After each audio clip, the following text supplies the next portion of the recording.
Welcome to Never Lose Hope Hospital. How may we help you? Hello, my name's Sonata Dusk. I think I have an appointment with one of your mental patients. Adagio Dazzle. In the psych ward? Here it is. Okay, seems to be in order. But just to make sure, one moment please. Hello, this is Redheart. Doctor, did you permit a visit to one of our mental patients, Miss Dazzle? Oh, okay then. Just wanted to check. All right, you may take the elevator up to third floor. Dr. Whitley will be waiting for you. Thanks. Come on, Sunset. Okay. By the way, sorry again for being so late. My friends just kept me hostage to film another sketch. One of the needlessly longer ones, too. Well, that's how we know him. No hard feelings. I know you didn't really have a say in the matter.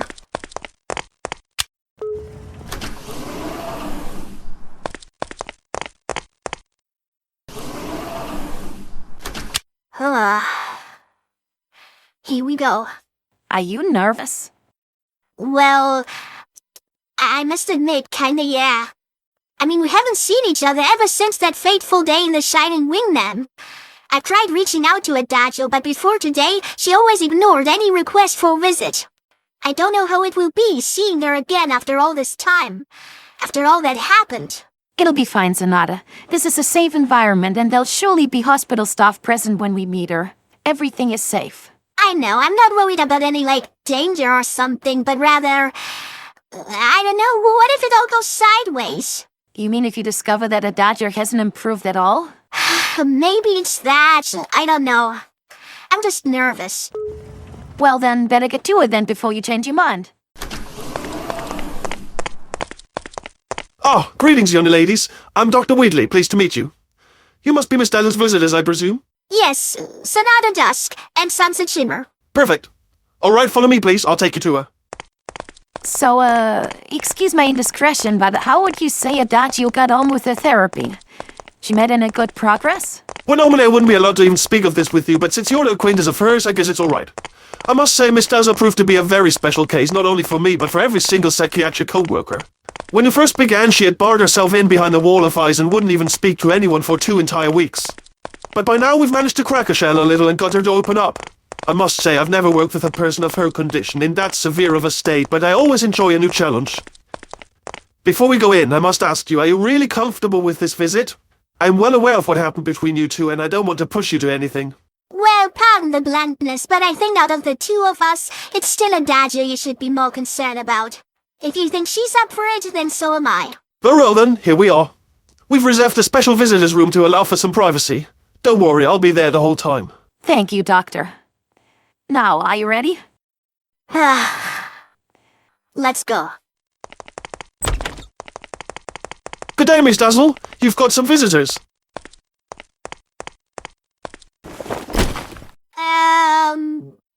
Hi.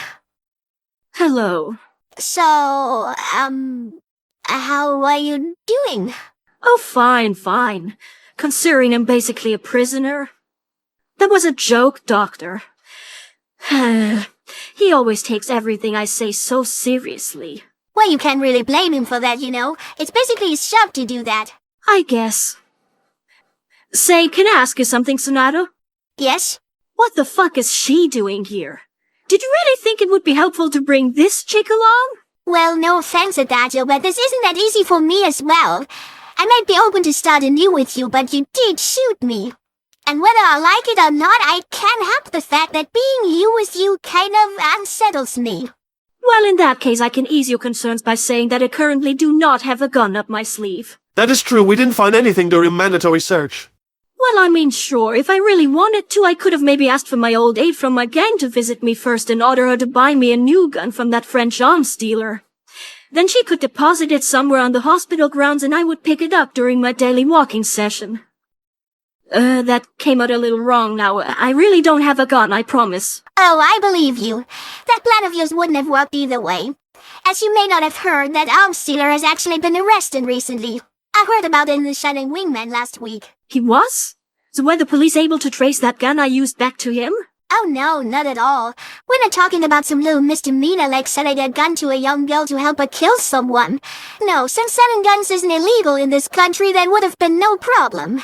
But he never registered his arm-stealing business, so he was caught evading taxes. Oh, well, he'll never see the light of day again. Yes.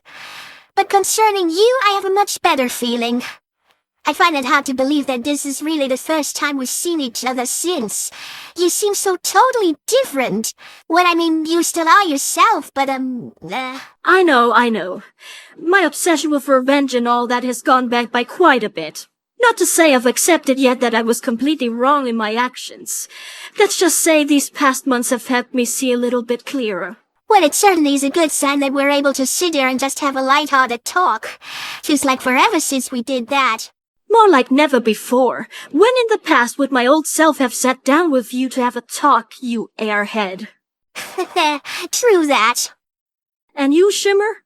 You maybe also want to contribute something or just stand there A-posing and waiting for something to do. At least come sit down. Okay.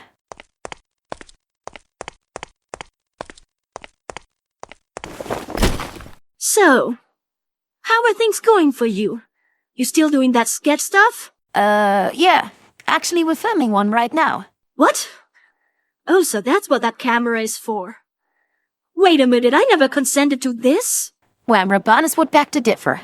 All right, whatever.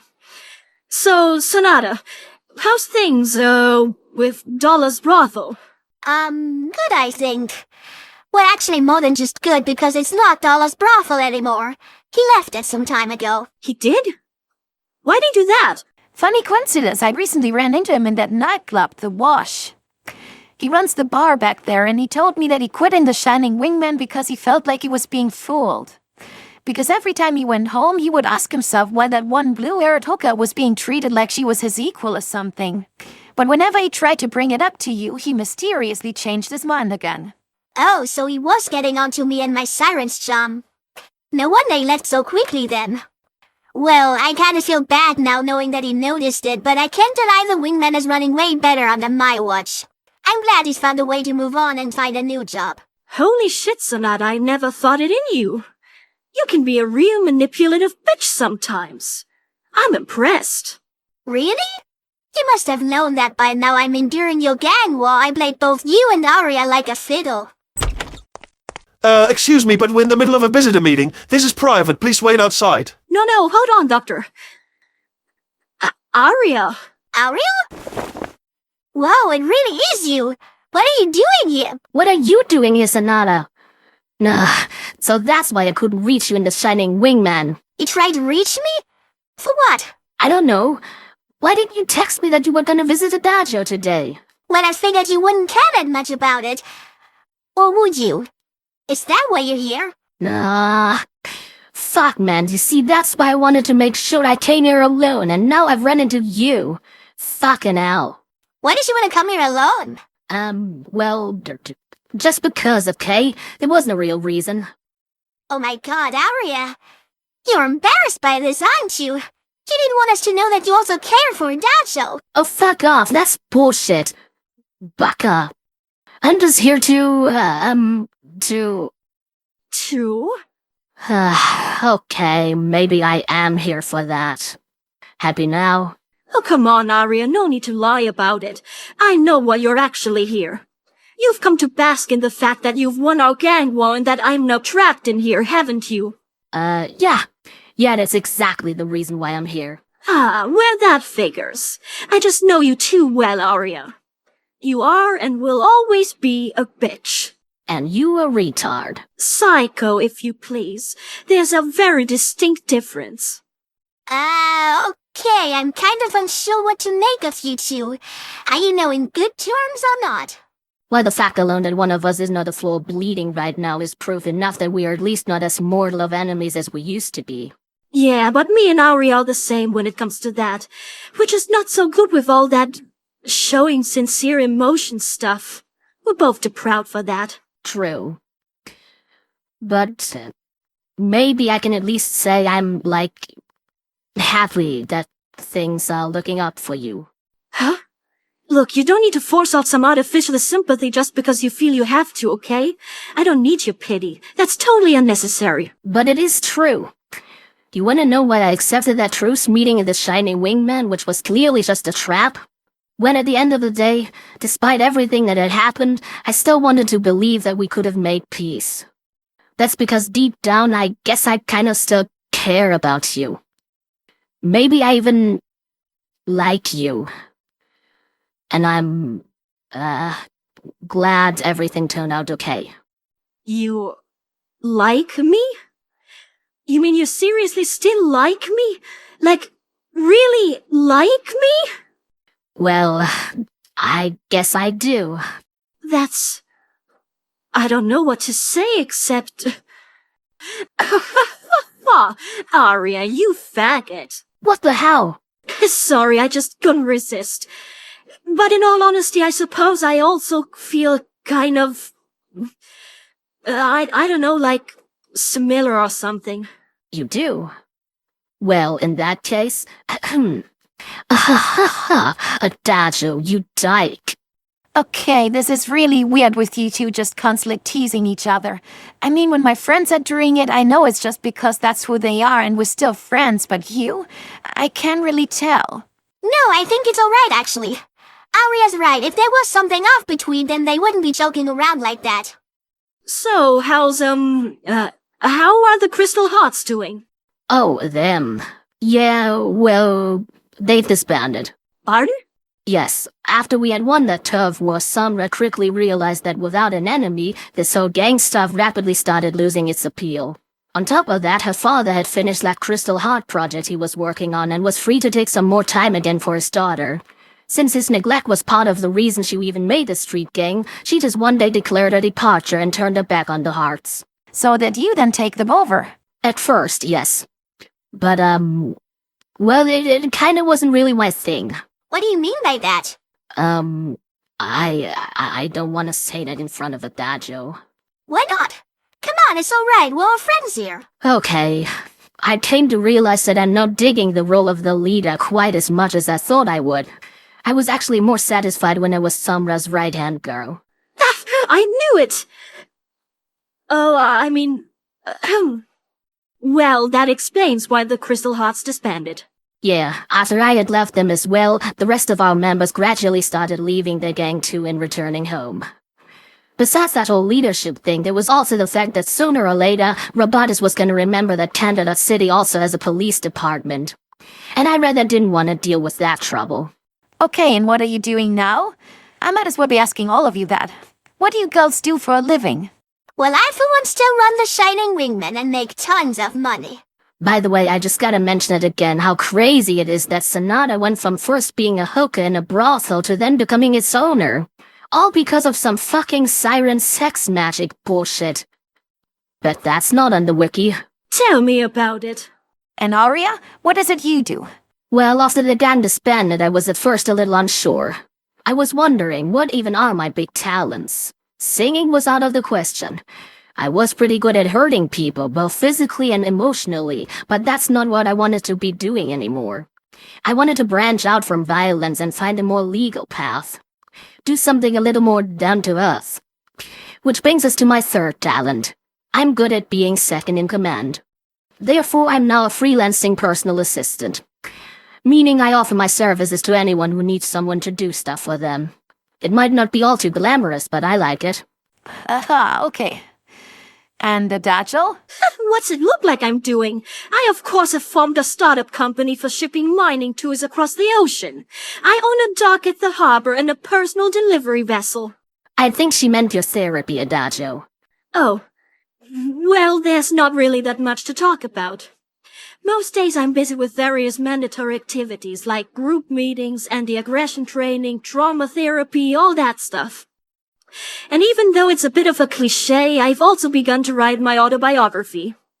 The doctor said it would be important to know how I've experienced everything in my life for comparison. Well, that's not a bad idea.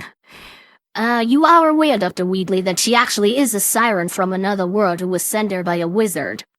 So am I and Sonata. That's not part of her delusions. Oh yes, I'm well aware. I vividly remember the day you brought her here. Of course I didn't believe it at first, but when you and your sixth fence demonstrated those magical powers you have, I thought to myself, alright, magic's real, so might as well be then. Anyway, I've already settled for a tie-up to my book. It's called Welcome to the Show. Really? And that a little too on the nose? Well, not really. It is the point where it all started. I guess. Oh, sorry ladies, but I'm afraid visiting time's up. Miss Dazzler has some other appointments to attend to, so I must ask you to cut it short, please. Oh, that's fine. We were pretty much done anyway, right? I suppose so. Well, it was nice to see you two again. Until next time? Sure. All right. Good day, Adagio. Goodbye. So, Aria, you do care about Adagio, do you? What? Who told you that bullshit? I got no idea what you're talking about. Right. Guess we'll have to wait until next time to get sincere Aria back. If you're lucky. Well, I must say, that went a lot better than I thought it would. Adagio really seems to be making good progress. Yeah, I have to admit, it's almost freaky to see her act so rational.